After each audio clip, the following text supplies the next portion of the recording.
In Washington, if you're selling less than 1,000 birds, here's your typical backyard slaughter system with your Featherman processor and your scalder and all that. You can get a permit to sell directly to the public off your farm, but you can't freeze it, and it has to be gone off your farm within 48 hours. It's got to be fresh. It's got to go straight to the end consumer, and they have to come to the farm to pick it up. So if you're up in Tenshead, or if you're out in Colfax and your population base of your customers are somewhere in Pullman or Spokane or someplace else, they've got to come to the farm to get their product. And that last bullet there talks about who they can't sell to, not under this permit. But if you want to go bigger and you really want to sell to those people, then you can get a food processing license. You can go all the way up to 20,000 birds, the same 20,000 that, of course, USDA just exempted you for to sell directly to the public. And now you can sell from the farm, you can sell at farmers markets, you can go over the internet, hotels, restaurants, food service institutions, all that's legal. And you're thinking, wow, that's great. Why wouldn't somebody do that? That sounds like the best way to go. I can sell to all my to my customers and also my market. Well, and you can actually freeze the birds. The other one wouldn't let you freeze them. Now I can actually freeze my birds. But there's a caveat to this. And that is, here's what it takes. Once again, that slaughter facility has to meet specific requirements. You have to have specific equipment. The work tables have got to be a certain size and number. The counters must be in good repair. Floors must be made out of that same material. It's got to be sealed. No wooden floors. Walls must have the mylar. Sinks, 3 compartments.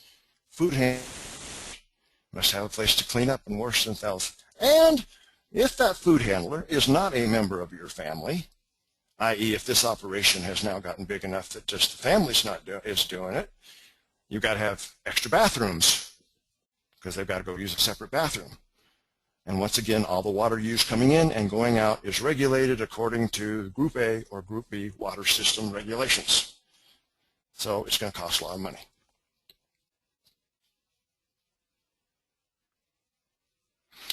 And after looking at this, you've got to say, wow, if this starts impacting on me and I start having my profit crunched, what can I do about this?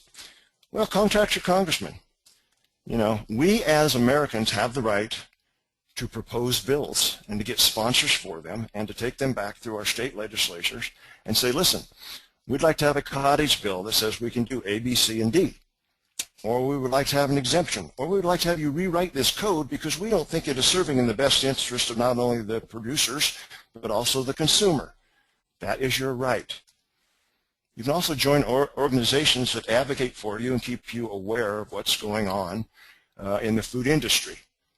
Rural Roots, like this conference we're having here today on protecting your profits, is a great example of that, working within 3 states. And you can join organizations like the Farm to Consumer Legal Defense Fund. This organization is headquartered in Florida, but it's a national organization, and it has represented numerous producers, raw milk, and others who have come under attack due to violation or perceived violations of certain rules and regulations. You join them for the year, and they come up and defend you absolutely free of cost other than your membership.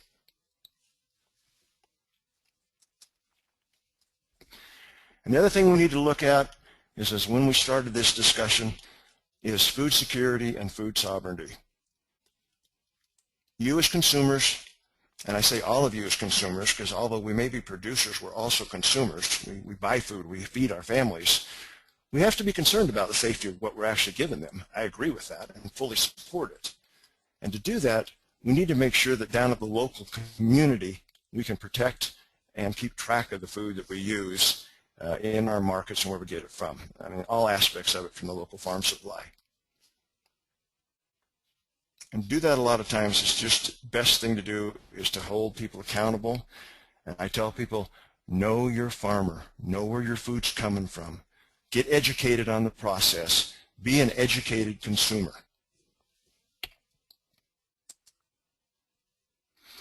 Or you may wind up like this guy.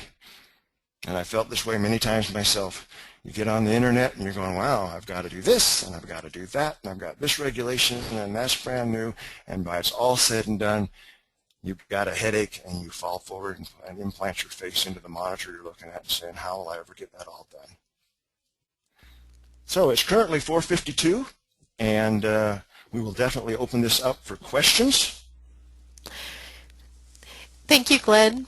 We have a couple of questions this afternoon, and two of them are similar, and they're regarding the FSMA bill. And since it was signed into law in 2011, what's its status of implementation?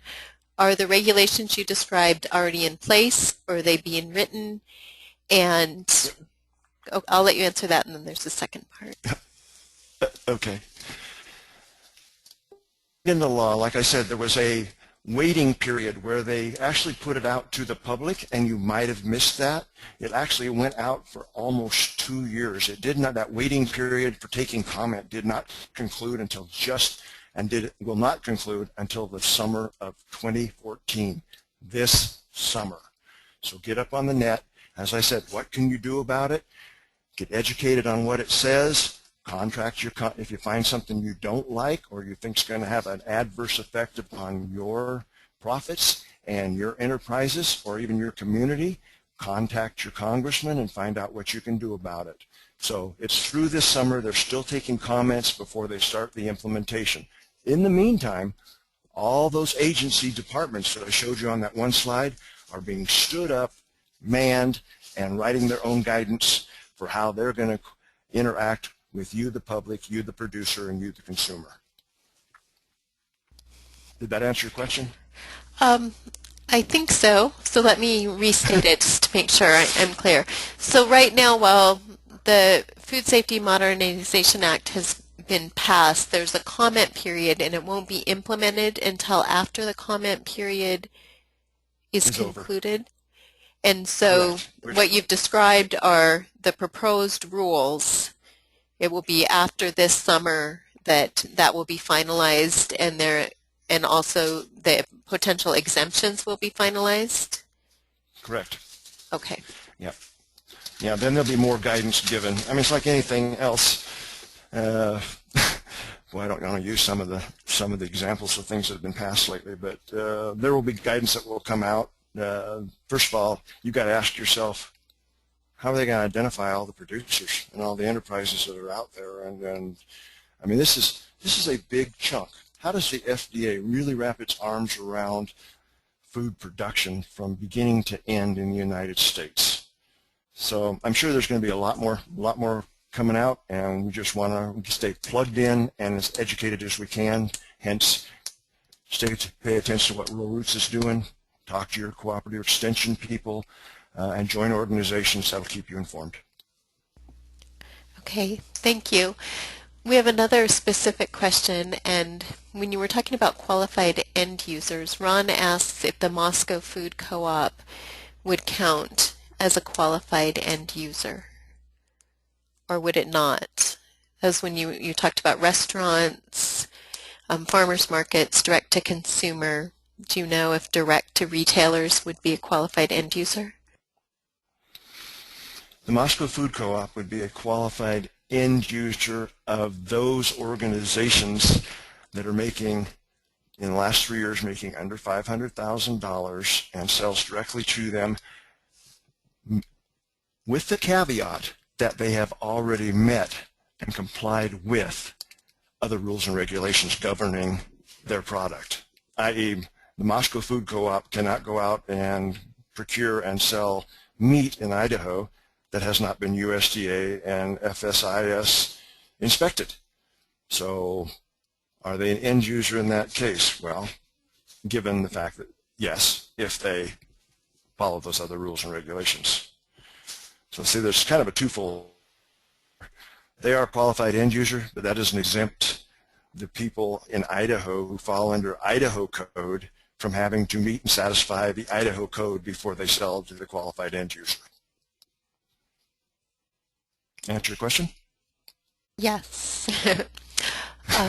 So We have a couple more questions. Well, we have a bunch of questions that came in, so I'm looking at them pretty carefully. So It's always great when you start answering questions. It generates more questions. yeah. Janice asks, what is your opinion on the ag-gag laws? She said she has mixed feelings about them because an animal rightist aiming for harm could harm a small farmer as much as a big farm, but then there's the issue of freedom of speech, and she's really mixed on it. She said Idaho is a very strict one that is getting a lot of legal challenges. Okay, which one again? It's the ag-gag law that recently passed.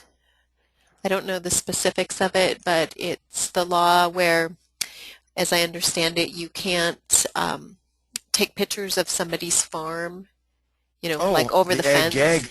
Yes. Oh, the ag-gag law. Okay, yeah, I missed the gag part. I'm sorry. Excuse me. What do I think of it?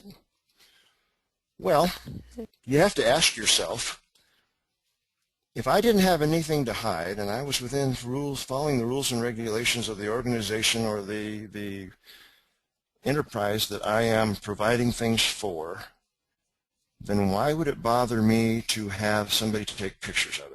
It's kind of a protective law, this is strictly my opinion, that if I have to gag somebody from reporting something that looks like it is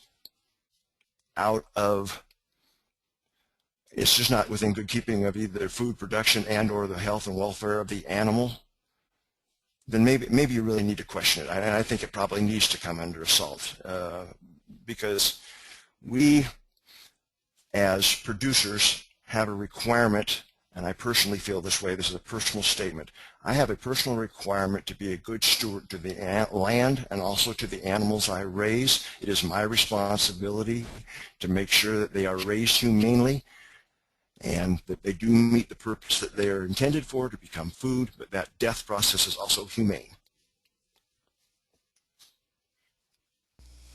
Okay. And that's where I stand on it. Thank you. Okay, thank you.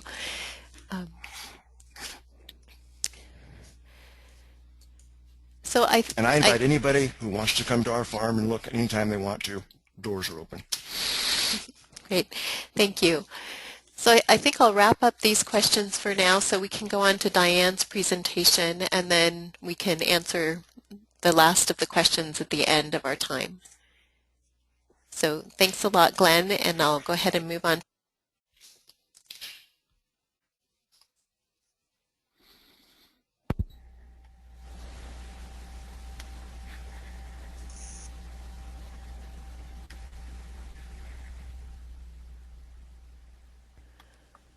Are you going to give me the mouse?